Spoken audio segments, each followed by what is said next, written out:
안녕하세요. 팀 비얼퍼데이의 팀장 컴퓨터공학과 18학번 장신영입니다. 과거에 TSPI 데이터를 이용해 구현된 오토파일럿 인터페이스를 이용한 드론의 추격주행 구형 연구에 대한 작품 설명을 진행하겠습니다. 저희 자료에 근거하여 저희 작품 설명 진행하겠습니다.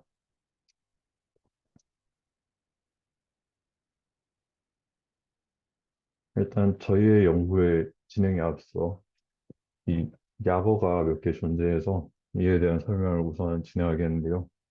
UAV 같은 경우에 Unmanned Aerial Vehicle이라고 해서 드론과 같은 비행 물체를 의미하게 됩니다. TSPI라고 하는 것은 Time Space Position Information으로 시간, 시간에 따른 공간에 대한 정보를 나타낸다고 보시면 되겠고, ML 같은 경우에는 머신러닝, 코디네이 같은 경우에 좌표를 의미하는데, 이에는 Latitude, Longitude, Altitude인 위도, 경도, 고도가 존재하게 됩니다. 트레젝토리 같은 경우 드론의 비행하는 궤도를 의미하게 되겠고요. MAP 같은 경우에는 머신러닝의 정확도를 비교하는 지표가 되게 됩니다. 우선적으로 저희 연구의 소개를 하자면 저희 연구의 동기는 UAV가 최근에 다양한 용도로 많이 사용이 되는데 그중에서 군사적 용도로 사용되는 경우가 있습니다. 한 일례로는 2022년에 있었던 러시아 우크라이나 침공 그리고 2022년도에 동일하게 있었던 북한의 드론이 한국 국경선을 넘어온 침범 사건이 있습니다. 그래서 이제 UAV를 사용하는 것과 탐지하는 시스템 두 가지 모두 군사적 운행을 했을 때 중요하겠구나라는 거를 생각하게 되었습니다.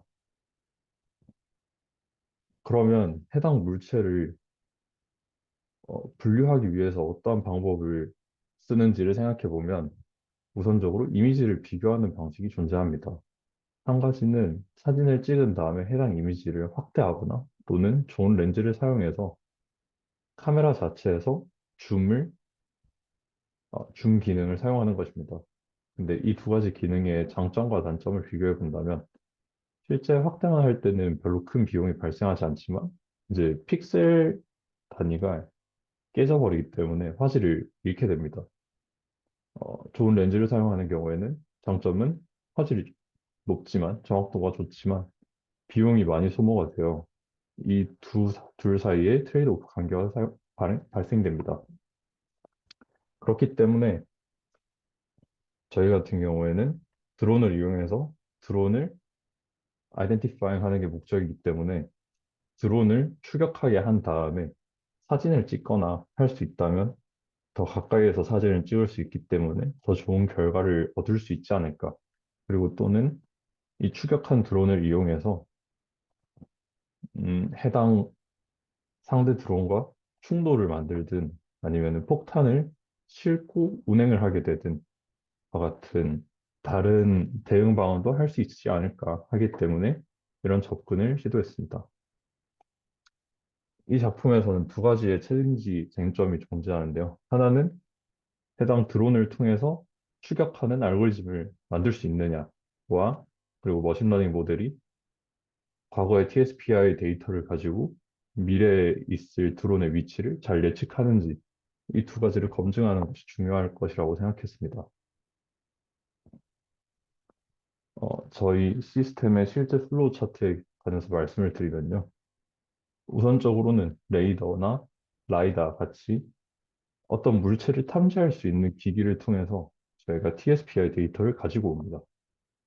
그러면 이 데이터를 가지고 온 다음에 컴퓨테이셔널 디바이스에게 전달을 해서 데이터를 전처리한 다음 머신러닝 모델에 이를 넣어서 미래에 이 unidentified 드론이 존재할 수 있는 위치를 예측하게 됩니다.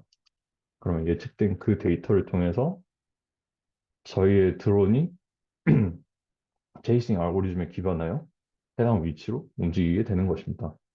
그리고 이 모든 플로우 과정에서는 전달하는 딜레이가 존재할 것이기 때문에 저희는 이를 K라고 놓고 시작했습니다. 우선 탐지하는 방식에서 레이더 또는 라이다를 사용할 수 있다라고 말씀을 드렸는데 해당 값을 얻은 다음에 저희가 카타시안 좌표계를 사용하는 경우에는 상대적인 좌표를 절대 좌표계로 바꿀 수 있기 때문에 저희는 이를 TSPI 데이터로 나타낼 수 있을 거라고 생각했습니다. 그리고 머신러닝 모델 같은 경우에는 저희가 리니어 리그레션과 앙상블 모델 중 리니어 리그레션을 사용하는 경우, 그리고 논리니어 소트 벡터 머신, 이 세 가지 모델의 성능을 비교해 보자 라고 생각했습니다. 리니어 리그레션 같은 경우에는 데이터들 간의 수학적 관계를 표현해 줄 수 있을 것이라고 생각했기 때문에 저희가 10개의 연속대 위도, 고도, 경도의 데이터를 줬을 때 이 피처들 간의 관계를 보여줄 수 있지 않을까라고 생각했습니다. SBM과 같은 SBM 모델에도 그런 개념을 가지고 접근했고요. 앙상블 같은 경우에는 이제 너무 오버피팅 되어 있는 저희가 트레인 저희가 훈련용 데이터를 줬을 때 해당 데이터를 너무 많이 학습을 하여 트레인 데이터에 대해서만 좋은 결과가 나올 수도 있기 때문에 좀 더 일반화 가능한 모델을 만들기 위해서 앙상블 모델도 비교군에 넣어주게 되었습니다. 다음으로는 저희가 실험한 것들에 대한 발표인데요. 일단 우선적으로 드론의 시스템 아키텍처에 대해서 설명을 드리면 저희가 사용했던 드론은 DJI Air 2S고 해당 드론과 컨트롤러 간의 연결은 DJI 자사의 통신 모델인 오큐싱크라는 것으로 연결되어 있습니다. 그리고 컨트롤러와 안드로이드 디바이스라고 불릴 수 있는 어, 핸드폰과 USB를 통해서 연결이 되어 있고요. 그리고 이 핸드폰과 컴퓨테이셔널 디바이스라는 소켓 통신을 통해서 통신이 가능하게 되었습니다. 그 다음은 오토파일럿 메소드입니다. 저희가 머신러닝 모델에서 예측한 이제 과거의 TSPI를 가지고 미래의 TSPI를 예측한 정보를 받아왔을 때 어떻게 운행을 하겠는가 라고 했을 때 답변이 될 수 있는 오토파일럿 메소드입니다. 저희가 사용한 DJI Air 2S 드론에는 웨이포인트 미션이라는 메소드가 존재하지 않는데 몇몇의 DJI 상품에 대해서는 웨이포인트 미션이라는 게 존재합니다. 이것이 무엇이냐라고 하면은 저희가 TSPI 데이터를 제공했을 때 만약 위도, 고도, 경도 이 세 가지 정보를 동시에 주었을 때 드론이 자동적으로 해당 위치로 비행을 할 수 있게 해주는 그런 함수입니다. 근데 저희가 가지고 있는 DJI Air 2S에는 해당 함수가 없었기에 저희가 실제로 구현하고 이게 잘 동작하는지 실험해 볼 수 있는 적절한 대상이 되었습니다. 저희가 사용한 DJI 다큐먼트에 의하면 해당 드론에는 피치와 롤, 그리고 스로틀이라고 불리는 변수 세 가지가 존재하는데 피치와 롤 같은 경우에는 해당 물체의 XY 움직임을 나타내는 변수를 뜻하고 이 이 둘의 변수의 제한된 속도는 15m/s입니다. 그리고 Z축으로의 움직임을 나타내는 스로틀 같은 경우에는 4m/s로 제한되어 있습니다. 플러스 마이너스 4m/s, 플러스 마이너스 15m/s입니다. 그래서 저희는 이 세 가지 변수를 통해서 사각함수를 이용해 해당 드론의 움직임을 구현해냈고 그 삼각함수에 대한 것은 이 우측의 그림을 보시면 알 수 있듯이 코사인과 사인 그리고 탄젠트 함수 모두를 사용해서 이들을 계산했습니다. 그리고 다음은 저희 오토파일럿 메소드에 대한 데모입니다. 일단 우선적으로 저희는 어플리케이션을 기반으로 해서 해당 오토파일럿 메소드를 구현하였고요. 이 어플리케이션은 DJI 회사에서 제공되는 샘플 어플리케이션인데 그 내부에 저희가 기능을 알맞게 추가를 했고 디자인적인 것들은 그냥 기본과 동일합니다. 밑에서 보실 수 있듯이 지금 파란색 핀포인트를 누른 경우에 해당 드론이 알아서 움직이는 것을 볼 수도 있고요. 계속 위도, 경도, 고도가 변화하는 것을 보실 수 있습니다. 이렇게 점을 찍는 거는 어, 만약 실험을 진행하고 있는, 테스트를 진행하고 있는 제가 직접적으로 찍을 수도 있고, 그게 아니라면 함수를 제공해서 하나의 배열을 제작한 다음에 자동적으로 계속 누르면서 테스트를 진행하게 하는 방식도 있습니다. 데모는 이상한 거 하고. 그래서 저희는 이 오토파일럿 메소드를 제작한 다음에 DJI 시뮬레이터를 활용해서 이 과거의 TSPI 데이터들, 저희 머신러닝 검증을 위한 훈련 데이터와 테스트 데이터를 모으기로 하였습니다. 저희가 시뮬레이터를 사용한 이유는 이제 현실 세계에서는 바람이나 햇빛, 뭐 구름 등등 여러 가지 상수로 제한을 할 수 없는 변수들이 많지만 시뮬레이터를 사용하게 된다면 언제나 환경을 동일하게 설정할 수 있을 거라고 생각했기 때문에 시뮬레이터를 사용했고요. 아까 말씀드렸던 대로 파란색 핀포인트를 만들 수 있는 방법이 손으로 직접 누르거나 또는 그려주는 함수를 이용하거나 둘 중 하나였기 때문에 저희 같은 경우에는 함수를 이용해서 기본적인 웨이포인트들을 그려주되 필요한 경우에는 직접적으로 손으로 눌러서 추가적인 웨이포인트를 할당하였습니다.